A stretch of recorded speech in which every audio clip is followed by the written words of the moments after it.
राष्ट्रीय प्रौद्योगिकी संस्थान हमीरपुर में आउटसोर्स पर तैनात 300 के लगभग कर्मचारियों के वेतन में कटौती कर दी गई है। दरअसल पिछले कल जो वेतन इन कर्मियों का आया है उनमें प्रबंधन की ओर से 10% कट लगा दिया गया है। एनआईटी हमीरपुर में आउटसोर्स पर तैनात कर्मचारियों ने गुरुवार सुबह अपना विरोध जताया। एनआईटी हमीरपुर में आउटसोर्स पर तैनात कर्मचारियों ने विरोध जताया है। कर्मचारियों का कहना है कि एक तो पहले ही वे इतने कम वेतन पर काम करते हैं, ऊपर से सरकार उनके लिए कोई पॉलिसी बनाने की बजाय मिलने वाले थोड़े से वेतन को भी काट रही है।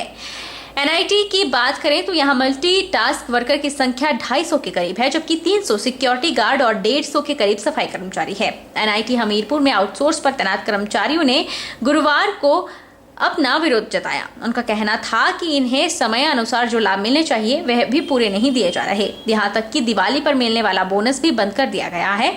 अब वेतन में 10% की कटौती कर इन्हें एक और झटका मिला है। वर्षों से तैनात कर्मचारियों का कहना है कि उन्हें वेतन वृद्धि की उम्मीद रहती है। वेतन में की गई कटौती बर्दाश्त नहीं होगी। जो हमारे लगभग 300 से 400 एम्प्लॉय यहाँ आउटसोर्स एम्प्लॉय काम कर रहे हैं और विभिन्न डिपार्टमेंट में, जैसे बागवानी में काम करते हैं, सफाई कर्मचारी भी हैं, यहाँ पे पोस्टल अटेंडेंट है और भी कुछ और स्टाफ रखा गया जो विभिन्न डिपार्टमेंटों में काम करते हैं। तो ऐसा कि मतलब कुछ टाइम से हमारे जो बेनिफिट मिलते आ रहे थे हमें वो बिल्कुल काट दी जा रहे हैं। पीछे हमारा बॉन्ड्स था 2-3 साल पहले, वो बॉन्ड्स काट दिया जाता था, वो दिवाली के टाइम में लगता था हमें, वो हमारा काट दिया गया है। उसके अलावा जैसे जैसे आउटसोर्स कंपनी चेंज होती रहती है हमारी, तो एनआईटी के जो भी एडमिनिस्ट्रेटर वो सिस्टम से जो रूल बनाता है, टेंडर वगैरह होता है, उसके हिसाब से जो सैलरी स्तर हमारा कम कर दिया जाता है। इसके अलावा हमारी कोई भी मतलब ग्रुप इंश्योरेंस किसी भी नहीं, अगर कोई भी अनहोनी होती है तो किसी को भी हिसाब से कोई मुआवजा नहीं मिलने वाला है यहाँ पे। पुरानी पेंशन की बहाली को लेकर कर्मचारियों का संघर्ष जारी है और कर्मचारियों ने एक स्वर में आवाज बुलंद करते हुए ऐलान कर दिया है कि जो पुरानी पेंशन को बहाल करेगा वही देश और प्रदेश में राज करेगा। सरकार तक अपनी आवाज पहुंचाने के लिए नई पेंशन स्कीम कर्मचारी महासंघ 9 जुलाई को मंडी में संकल्प रैली निकालेगा, जिसमें सैकड़ों कर्मचारी भाग लेंगे। मंडी में आयोजित पत्रकार वार्ता में नई पेंशन स्कीम जिला मंडी के जिलाध्यक्ष लेखराज राणा ने कहा कि पुरानी पेंशन की बहाली को लेकर हिमाचल प्रदेश का कर्मचारी पिछले 5 सालों से संघर्षरत है। एनपीएस कर्मचारी को मात्र 500 से 1500 रुपए तक की पेंशन मिल रही है, जबकि 2003 से लेकर अब तक कंपनी के पास हजारों करोड़ फंसा हुआ है। पुरानी पेंशन को बहाल करने के लिए कई बार सरकार से मांग की जा चुकी है, लेकिन सुनवाई नहीं हुई है। अब 9 जुलाई को मंडी में तमाम कर्मचारी पेंशन बहाली के लिए मंडी के व्यास सदन से सेरी मंच तक पेंशन संकल्प रैली निकालेंगे। उन्होंने सभी कर्मचारियों से आह्वान किया है कि वे बड़ी संख्या में इस रैली में भाग लें। लेखराज ने कहा कि जो पुरानी पेंशन को बहाल करेगा वही देश और प्रदेश में राज करेगा। अगर हिमाचल प्रदेश सरकार रैली के बाद भी पुरानी पेंशन को बहाल नहीं करती है तो बजट सत्र के दौरान विधानसभा का घेराव भी किया जाएगा। मैं आज आपके माध्यम से जिला मंडी के तमाम पेंशन विहीन साथी कर्मचारियों से निवेदन करना चाहूँगा कि जिला मंडी में एक बड़ी रैली का आयोजन होने जा रहा है, जो कि 9 जुलाई को व्यास सदन से शुरू होगी और ऐतिहासिक जो हमारा मंच है सेरी मंच पर उसको जो है समापन होगा। मैं चाहूँगा कि ज़्यादा से ज़्यादा संख्या में सभी कर्मचारी अपनी अहम मांग पुरानी पेंशन की बहाली को लेकर धरने प्रदर्शन में जरूर आएँ और सरकार को बता दें, सरकार को दिखा दें, सरकार को जो संकल्प सभी यहाँ पर लें कि जो पेंशन को बहाल करेगा वही देश और प्रदेश में राज करेगा। इसके साथ ही अगर हिमाचल प्रदेश सरकार संकल्प रैली के पश्चात भी अगर पुरानी पेंशन को बहाल नहीं करती तो बहुत बड़ी संख्या में हिमाचल प्रदेश के जो अभी बजट सत्र होने जा प्रस्तावित है उसमें जो है कर्मचारी एक अभूतपूर्व संख्या के साथ वहाँ पर अपने धरने प्रदर्शन को लेकर विधानसभा का घेराव करेगा।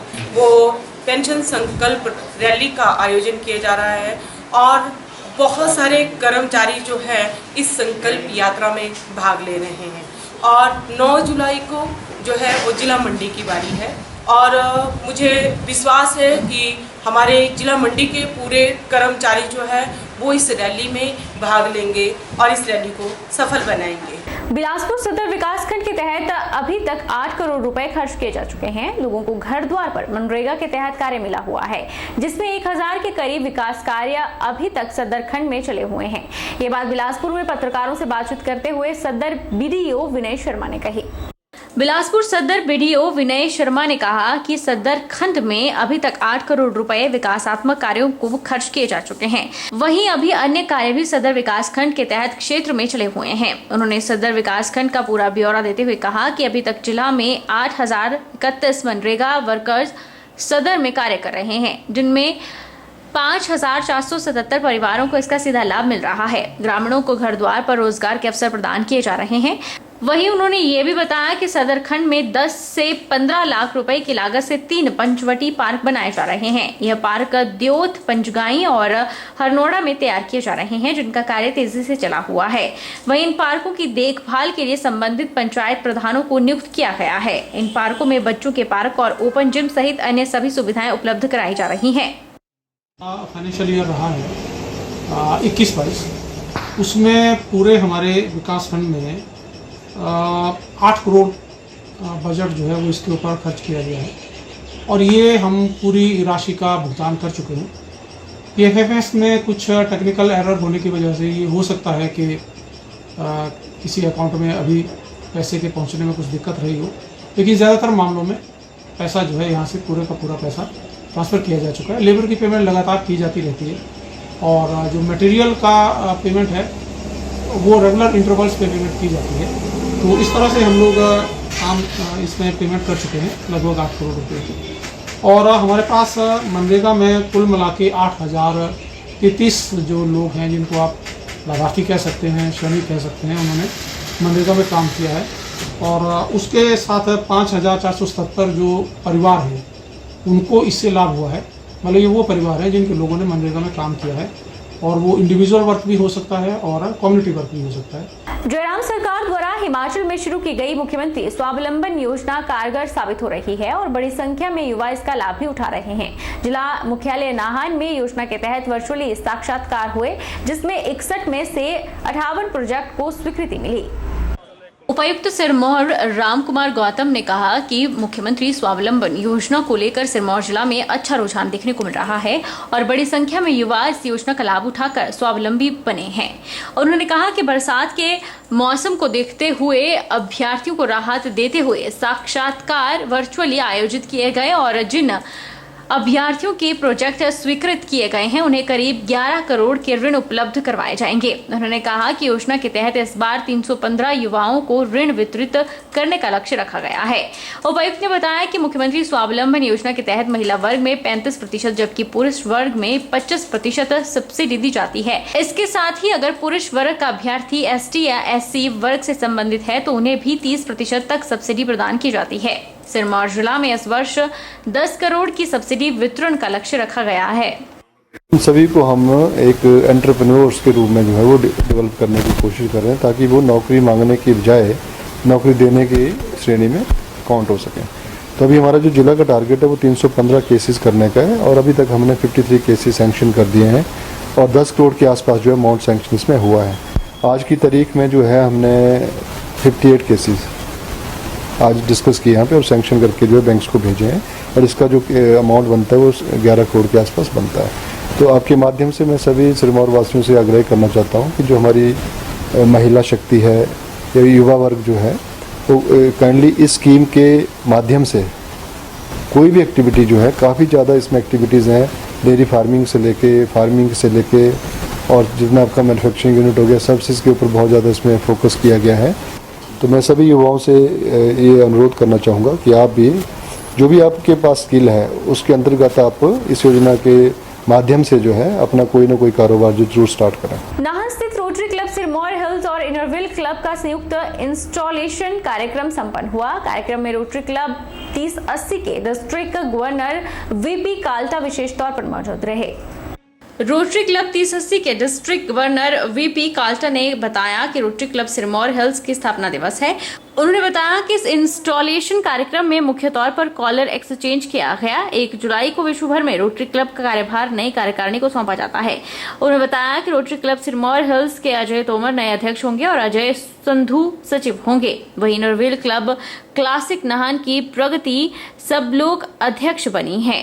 कार्यक्रम के दौरान पूर्व अध्यक्ष राकेश थापा ने क्लब के नए अध्यक्ष अजय तोमर को कॉलर पहनाकर कार्यभार सौंपा। आज रोटरी क्लब नान हिल्स का जो है स्थापना दिवस है और इसमें कॉलर एक्सचेंज होता है।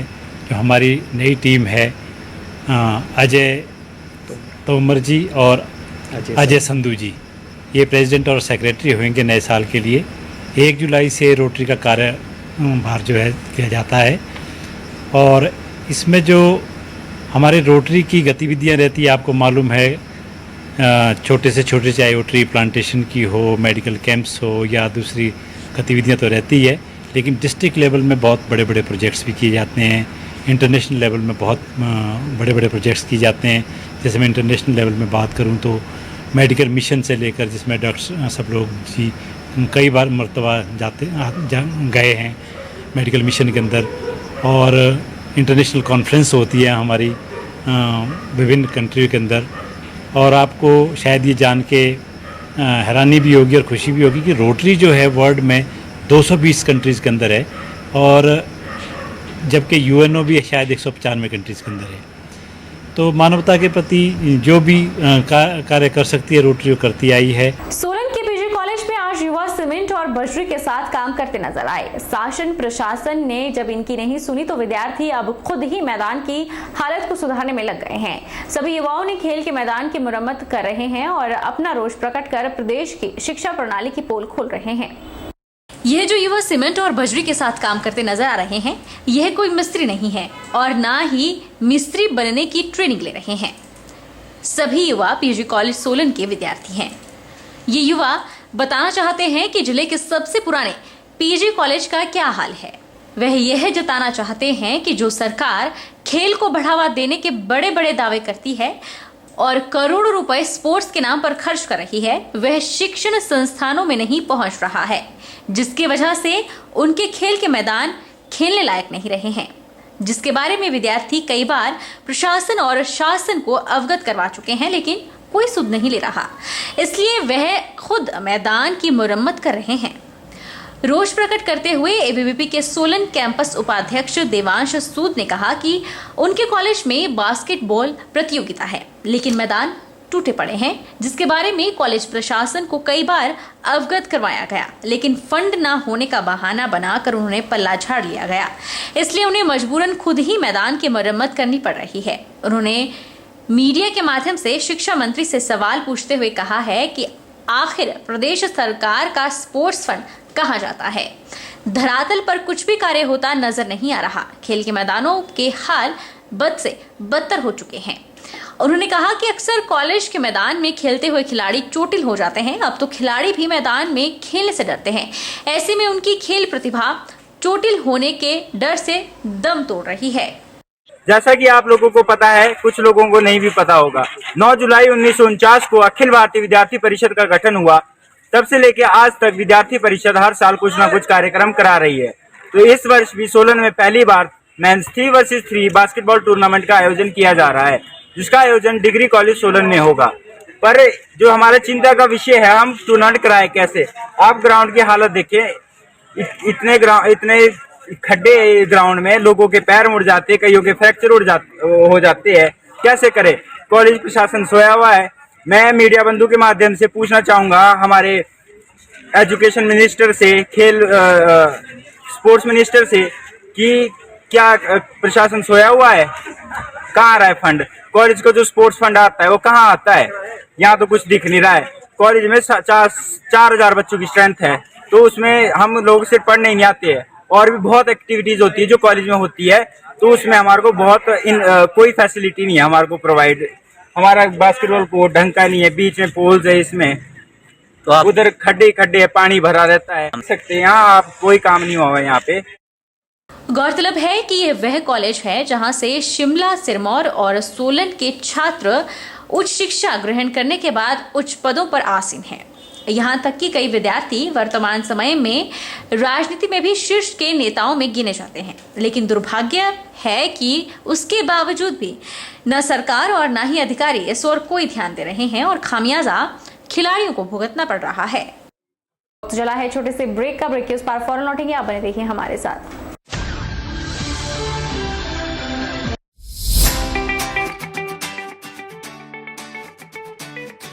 Abhilashi University, Chalchok, Mandi. A leading university in Himachal Pradesh. Admission open 2022-23 for BAMS, BSc MLT, BPT, BSc Honours, Agriculture, B Pharmacy, regular and lateral entry, BTech, Agriculture Engineering, Integrated, BA, B.Ed, BSc, B.Ed, BA, BSc, Medical, Non-Medical, Master of Physiotherapy, MSc Agriculture, M Pharmacy, M Tech, Civil, Mechanical, Computer Science Engineering, full-time and part-time, MBA, full-time and part-time, MA Education, MSc Geology, D Pharmacy, Ayurveda and Allopathy, Diploma in Art and Craft, Drawing Master, Tourism Studies and Hospitality, Yoga, Medical Lab Tech, Multipurpose Health Worker Male, 2-year Veterinary Pharmacist, Training Courses and PhD in Geology, Education, Pharmacy, Management, Civil Computer Science Engineering, Scholarship Assistance available. Contact for admission